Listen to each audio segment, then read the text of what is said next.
Assalamualaikum warahmatullahi wabarakatuh. Nama saya Akil Shah bin Abdul Halim Shah.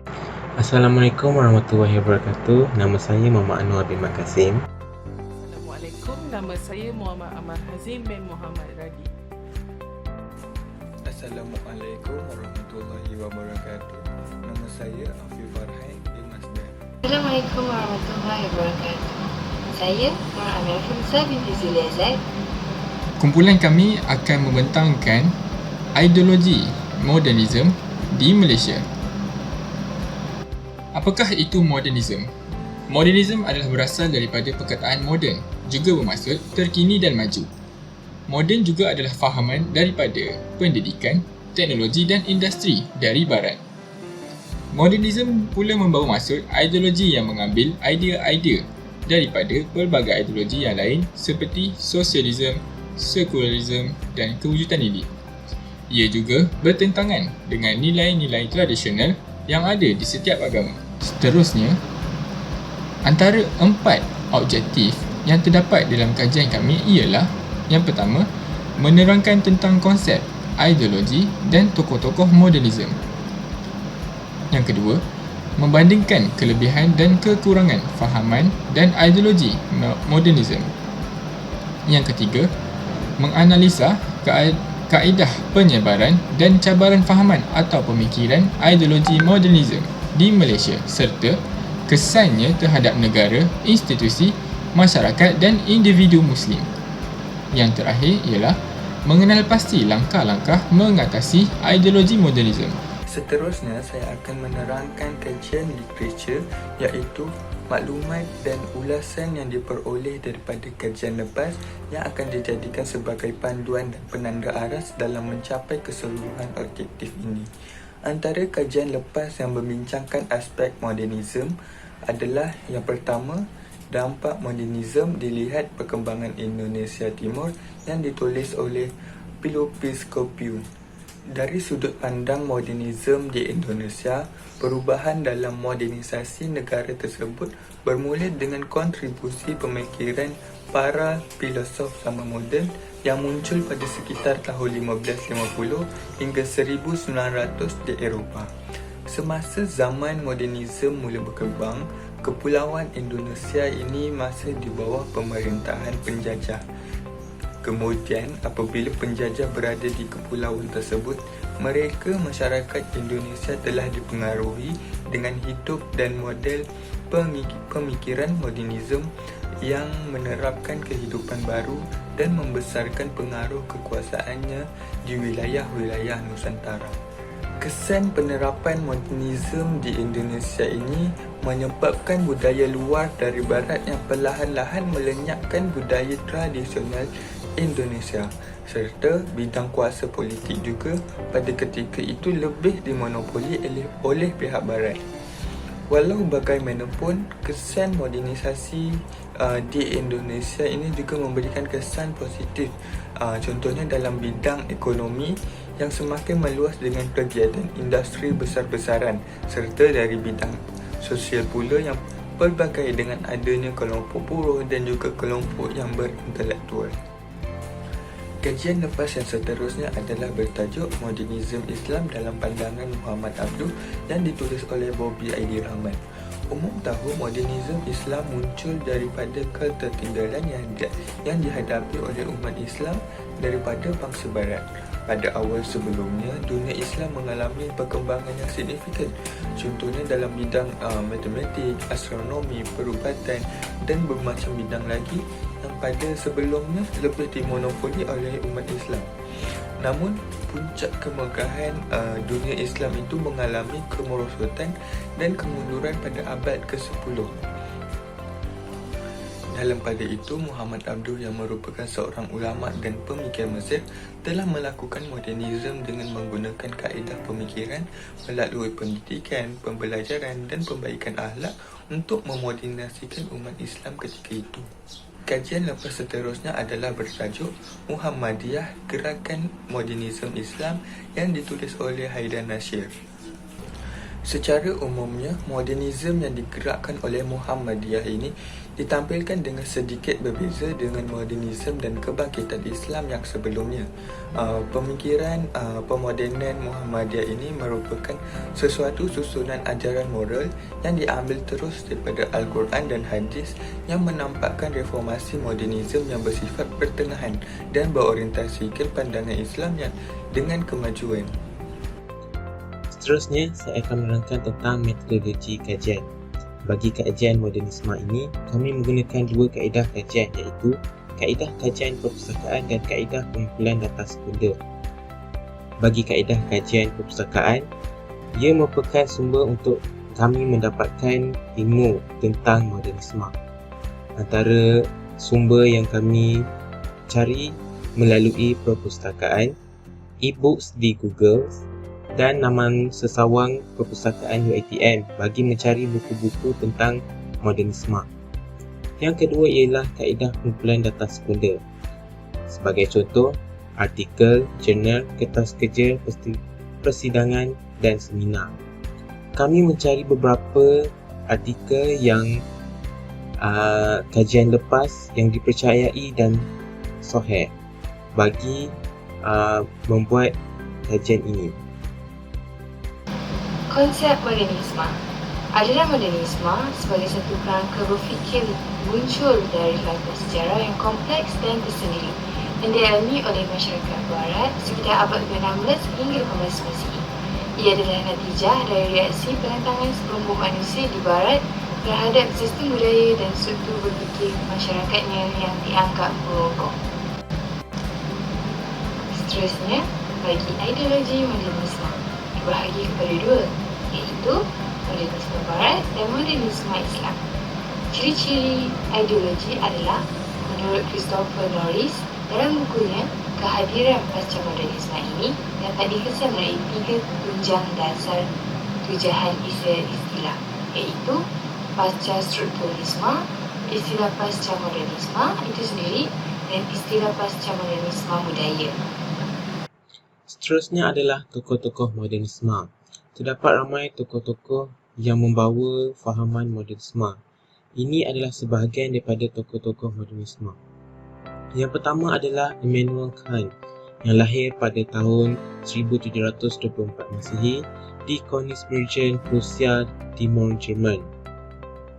Beliau membawa fahaman transcendental idealism, iaitu fahaman yang melampaui batas pengetahuan manusia, dan beliau merupakan ahli falsafah di bawah aliran falsafah pencerahan. Beliau merupakan ahli falsafah Jerman yang bekerja secara komprehensif dan sistematik dalam teori pengetahuan. Pemikirannya mempengaruhi semua falsafah. Seterusnya adalah Haji Hamka Malik Karim Amanullah atau dikenali sebagai Buya Hamka. Beliau dilahirkan pada tahun 1908 Masihi di Sumatera Barat, Indonesia. Beliau merupakan salah seorang tokoh utama modernisme Islam di Minangkabau. Beliau mengekspresikan pemikiran dalam ekspresi moden dan contemporary. Beliau berhasil menjalin komunikasi intelektual dengan kalangan terpelajar tanpa halangan. Tokoh yang terakhir adalah Muhammad bin Abdul bin Hassan Khairullah. Beliau dilahirkan pada tahun 1849 Masihi di Tanta, Mesir. Beliau mempunyai pertalian darah dengan Umar Al-Khattab dan beliau merupakan seorang tokoh gerakan pembaharuan Islam atau modernisme yang terkenal. Beliau pernah dibuang negeri pada tahun 1882 kerana dituduh terlibat dengan pemberontakan Arabi dan pergi ke Perancis. Beliau pernah menyebut idea-idea baru yang dibawa oleh kaum moden dari Barat, iaitu yang pertama, fahaman keutamaan akal rasional. Yang kedua, fahaman kebebasan diri perseorangan. Yang ketiga, hak-hak asasi manusia. Yang keempat, kesamaan taraf manusia. Yang kelima, evolusi manusia dan sejarah. Dan yang terakhir ialah sosialisme dan demokrasi Barat. Seperti sedia maklum, dari sudut pandang barat, modernisme ini memisahkan antara pegangan agama daripada aspek kehidupan manusia. Jadi, dalam konteks ini, kita dapat lihat perkembangan ilmu pengetahuan itu dapat diterima lebih terbuka dan juga tidak terikat daripada apa-apa panduan ataupun peraturan. Oleh itu, perkembangan ilmu pengetahuan dapat diterokai dengan lebih mendalam lagi oleh manusia. Selain itu, kelebihan modernisme juga dapat meningkatkan ekonomi dan kestabilan demokrasi, menggantikan adat dan institusi yang lama kepada yang baru. Penerapan dalam pendidikan dapat melahirkan individu yang lebih peka dan dengan keadaan semasa. Dan yang terakhir, dapat melahirkan insan ataupun individu yang lebih berdaya saing dan juga berpengetahuan tinggi. Seterusnya ialah kekurangan modernisme.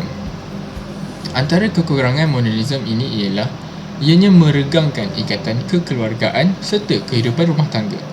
Seterusnya, ia juga dapat merosakkan kebudayaan negara di dunia, antaranya negara-negara di Asia dan Afrika, tidak terkecuali Malaysia. Seterusnya ialah ideologi ini tidak mempercayai kewujudan Tuhan dan hari akhirat.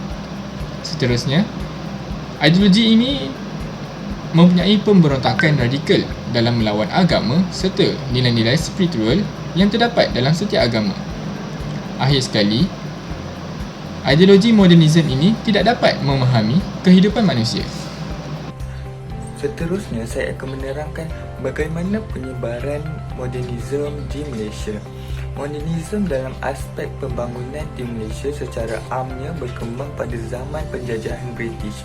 Pada masa itu, modernisasi sebagai suatu proses transformasi atau perubahan dalam segala aspek kehidupan masyarakat di tanah Melayu. Selain itu, perkembangan modernisasi di Malaysia juga berkembang dengan wujudnya tokoh-tokoh seni bina moden seperti Frank Lloyd Wright, Louis Mies van der Rohe, Lee Corbusier, Walter Gropius dan ramai lagi. Seterusnya, dalam konteks penyebaran modernisme Islam pula yang tersebar melalui ibadah haji dan perdagangan di Nusantara. Gerakan besar ini berasal dari Timur Tengah dan menyebar ke seluruh penjuru dunia Islam.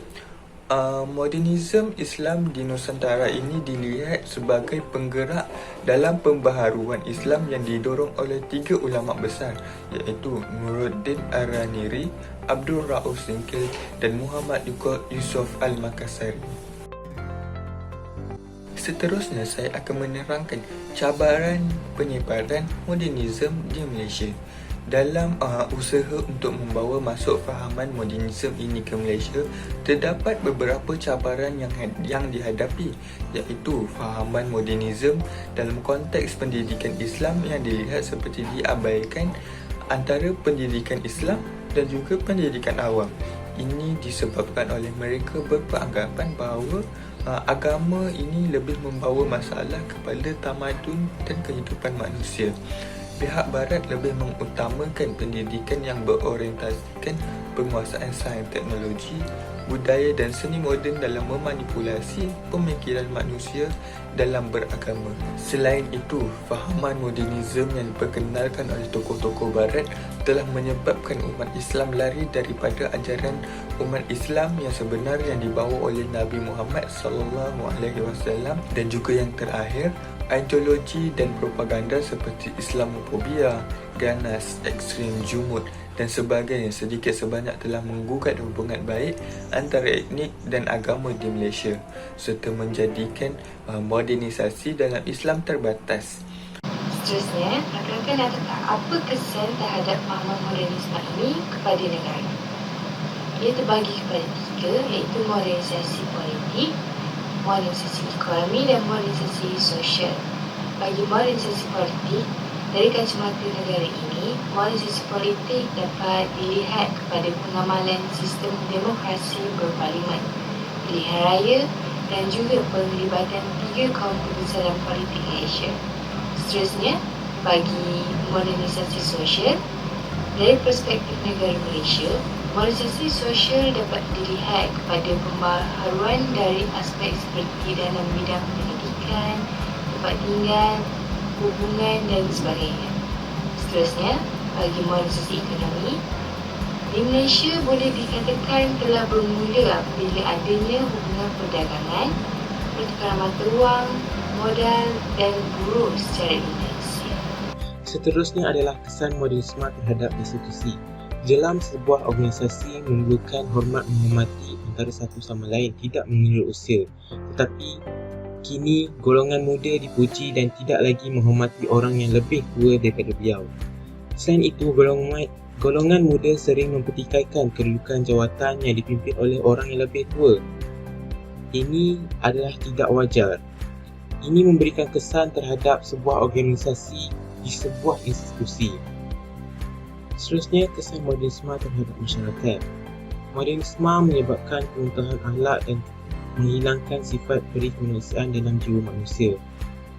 Ia dapat meruntuhkan akhlak di sebuah masyarakat yang berbilang kaum.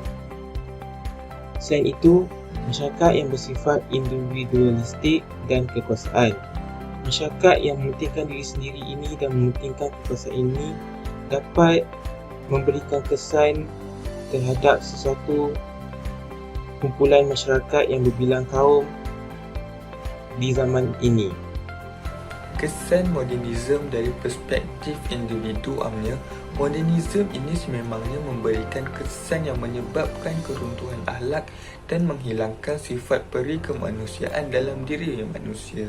Fahaman modernisme yang terlampau ini turut meracuni pemikiran individu yang menyebabkan keruntuhan akhlak dan gejala sosial seperti kes buli, ponteng sekolah, vandalisme, gangsterisme dan pelbagai kes lagi yang melibatkan remaja seakan tiada penghujung dan masih belum lagi menemui jalan penyelesaian yang tuntas. Selain itu, kesan modernisme ini juga memberikan kesan terhadap akidah diri seseorang. Masyarakat moden pada masa kini telah mencapai tahap kehidupan yang materialistik dan juga agnostik, iaitu tidak mempercayai kewujudan Tuhan. Individu ini adalah golongan yang menafikan terhadap kebenaran mutlak kerana manusia sememangnya dilahirkan dengan fitrah beragama. Perkara ini adalah perkara yang berbahaya dan membimbangkan kerana ia akan merosakkan dan membatalkan akidah dalam individu tersebut. Seterusnya, langkah-langkah untuk menentang modernisme. Yang pertama, dari segi individu, apa yang kita boleh buat adalah dengan memantapkan akidah ataupun alat diri kita sendiri, dan juga kita selidik dahulu perkara-perkara ataupun ideologi baru yang datang dari barat. Dan seterusnya, dari segi masyarakat, kita boleh mengingati antara satu sama lain tentang perkara yang boleh mengancam akidah kita, dan juga kita boleh lakukan aktiviti kemasyarakatan berasaskan keagamaan. Dan dari segi negara pula, kita boleh menggunakan media massa ataupun media sosial untuk sebagai medium untuk penyebaran maklumat tentang ideologi barat yang boleh membahayakan umat Islam. Dan yang terakhir, kita boleh tapis apa sahaja hiburan yang boleh mengancamkan akidah dan juga yang tidak sesuai dengan ajaran Islam kita. Secara kesimpulannya, kita harus ambil iktibar daripada sejarah-sejarah hitam yang pernah berlaku dalam dunia Islam. Tetapi kita tak wajar untuk tolak pembaharuan yang memberi kebaikan kepada kita dan juga empayar Islam kita.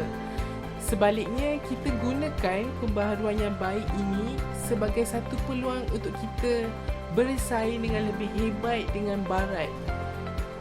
Maka ia berbalik kepada diri kita sendiri, sebijak mana kita gunakan pembaharuan ini untuk kita tingkatkan kemampuan diri kita sendiri. Sekian, terima kasih.